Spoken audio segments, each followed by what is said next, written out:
Gnostic Christians' long-lost teachings, teachings buried by those who wanted to keep them hidden. Is it possible to keep some of Jesus' most profound teachings under lock and key, just waiting for someone daring enough to unlock them? What if you knew only half of the truth about Jesus? Well, you might want to get ready for some shocking new information that's never been revealed before. But before we get to that, make sure you take a second to subscribe so we can make God the biggest channel in the world. Now let's get back to it. Gnostic Christians were among the first disciples of Jesus who thought that mystical knowledge could bring salvation.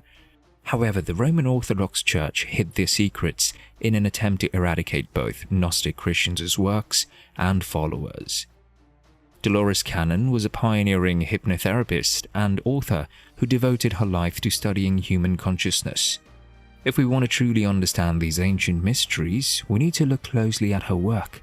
She delves deeper into these subjects, such as past lifetimes and the afterlife, and the secret knowledge of ancient civilizations. In her book, They Walked with Jesus. Let's explore the vast knowledge contained in this book by focusing on its core concepts.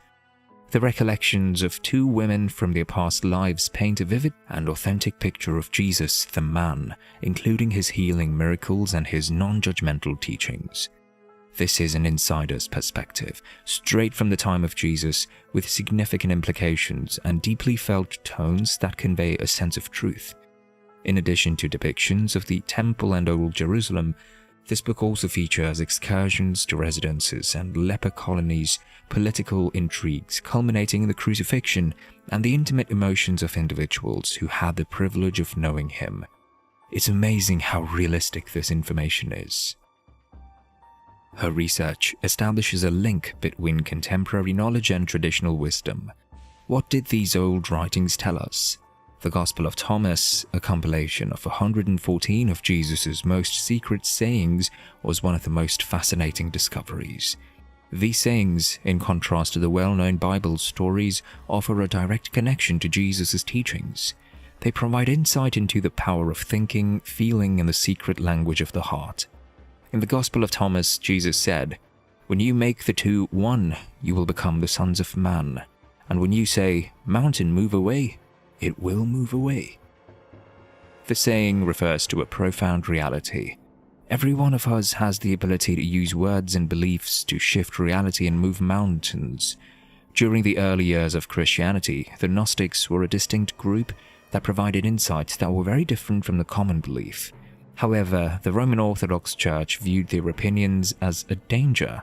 The Church worked ruthlessly to wipe out Gnostic beliefs in an attempt to create uniformity in religion. The Gnostics were persecuted, with a large number of their followers being burned at the stake and many of their manuscripts being destroyed. In this historical tale, 325 AD was a critical year. A key figure in the early Christian Church, Emperor Constantine, called the First Council at Nicaea. Consolidation of Christian teaching and creation of what is known as the Bible now were two of the council's main results. During this procedure, authorities either modified or completely removed a staggering quantity of content. Scholars estimate that they either completely eliminated or extensively changed 45 volumes. This decision changed the Christian tradition by removing a number of lessons that would have provided a deeper understanding of the teachings of Jesus. These lessons, kept secret for years, hinted at a different Jesus, one who spoke about the strength of human emotion and the connection of all things. For example, Jesus says in one of the sayings that whoever understands these sayings will not die. This proverb, along with others, points to a more profound, mystical understanding of spirituality that prioritizes inner serenity and self-enlightenment. The Gospel of Thomas was among the books that sparked interest in these long-forgotten lessons. These manuscripts, along with discoveries like the Dead Sea Scrolls and the Coptic texts, proved that we lost a great deal of important knowledge over the ages. The revival of these works allowed scholars and spiritual seekers to piece together an expanded version of early Christian philosophy.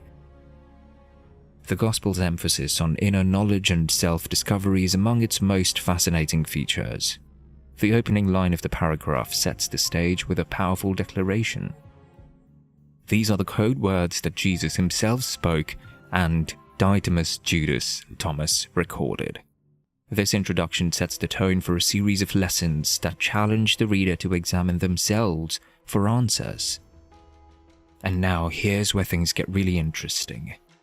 The idea of enlightenment through introspection is a major theme. For instance, Jesus claims in verse 1 that the person who understands these words will not experience death. This claim implies that attaining real knowledge and experiencing a spiritual awakening can result in eternal existence. It inspires people to connect with their inner selves and seek out deeper truths.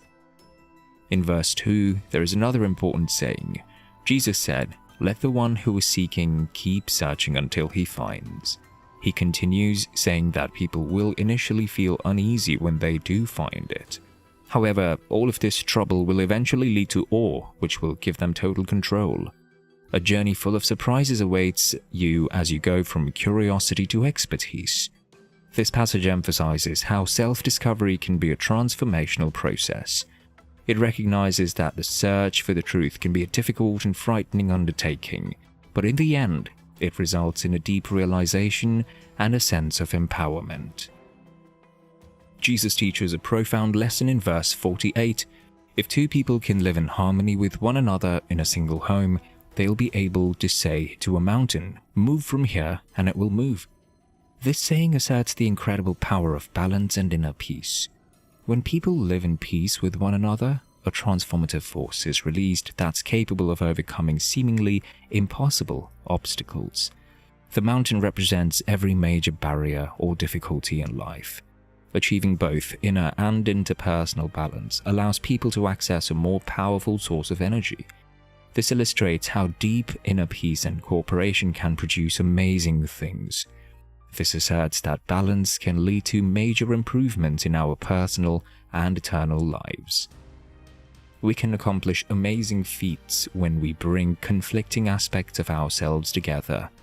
Verse 106 elaborates on this idea further, saying, "When you make the two one, you will become the sons of man." In this context, Jesus talks about the union of our inner dualities. By resolving our inner conflicts and achieving balance, we open up a vast stream of potential and strength. It often emphasizes how important it is to understand how everything is connected. Jesus declares, "I'm the light that is above all things." In verse 77, "I am everything. Everything emerged from me, and everything arrived at me. Split a piece of wood, and I am there. Lift up the stone, and you'll find me." This wise saying indicates that God is present everywhere and in everything. It inspires us to see the divine in the ordinary and acknowledge our relationship to the Almighty. In verse 113, the disciples ask Jesus, "When will the kingdom come?" "It won't just show up if you wait for it," Jesus responds, saying, "Here it is," or "There it is not enough. The Father's kingdom exists all over the world, but it is invisible to human eyes. This teaching makes it clear that the divine realm is a reality that must be realized now rather than a location to be imagined in the future. By examining these fundamental ideas, we can see how the Gospel of Thomas presents a distinct and insightful interpretation of Jesus' teachings. It places a strong emphasis on finding inner calm, enlightenment, and the awareness of the divinity of both within and around us. These lessons push us to search for greater truths, go on a path of self-discovery, and recognize the divine presence in all facets of our existence. One of the basic themes of philosophy is that thinking and feeling have the ability to shape reality. The teachings that stress the value of internal harmony and a single intention align with this concept. For example, when Jesus talks about uniting the two and moving mountains, he's emphasizing the enormous potential that exists when our ideas and emotions are in harmony. This idea, which resonates with many contemporary spiritual and psychological beliefs, implies that our inner world directly affects the outside world. The focus on personal enlightenment and self-awareness is another important realization. The Proverbs encourage us to look within for knowledge and the truth. This introspective method stands in contrast to the more ritualistic and outward behaviors that are frequently connected to religion. Turning inward and investigating our own consciousness opens the door to a more profound relationship with God. The saying, "Whoever finds the meaning of these words will not taste death," makes this point very clear by implying that spiritual awakening and real understanding are capable of surpassing the boundaries of this world. It also tests our ability to recognize the divine in everything. The proverb, "Lift up the stone and you will find me there," or "Split a piece of wood and I am there," encourages us to acknowledge the sacred in all that surrounds us.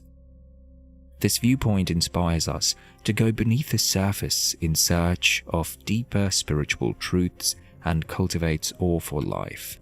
It's based on the philosophical idea that everything in the universe is related. By understanding this connection, we can gain a stronger sense of purpose and unity. The philosophical understandings include the essence of intention and prayer. In conventional views of prayer, people make requests to an external divinity. According to the Gospel's teachings, the secret to effective prayer involves aligning our wants, thoughts, and feelings. This means entering a state where we believe our prayers have already been answered. This method of praying focuses on developing an attitude of trust and thankfulness, which can result in a deeper and more fruitful spiritual practice. Examining these philosophical lessons reveals that they provide a deep and transforming understanding of spirituality. It pushes us to examine ourselves, see the divine in everything, and realize how our thoughts and feelings influence the world around us. These realizations broaden our spiritual consciousness while also offering helpful advice on how to have a more purposeful and conscious existence. The power of our inner world is one of these teachings' most powerful lessons. When our thoughts and emotions are in harmony, we have the power to influence our reality in ways that we never imagined. This knowledge empowers us to take charge of our own spiritual development, pursuing self-awareness and introspection as a means of enlightenment and inner peace. It serves as a reminder that discovering the divine presence all around us every day is the realization of the spiritual path, not waiting for some far-off promise. What lessons can we learn from this investigation, then? The message is evident. Our feelings and ideas have great power. Our lives are always filled with the divine, and the spiritual path is one of self-discovery and inner peace. These lessons inspire us to live more mindfully, appreciating the value of every second and the unity of all things. Let's keep these realizations in mind as we proceed on our individual spiritual journeys. Let wisdom serve as an inspiration for us to pursue enlightenment, develop inner tranquility, and acknowledge the divine in everything. By doing this, we not only respect Jesus' teachings, but also deepen our own spiritual journeys. If you made it all the way to this part in the video, you may qualify for our membership, so you might want to listen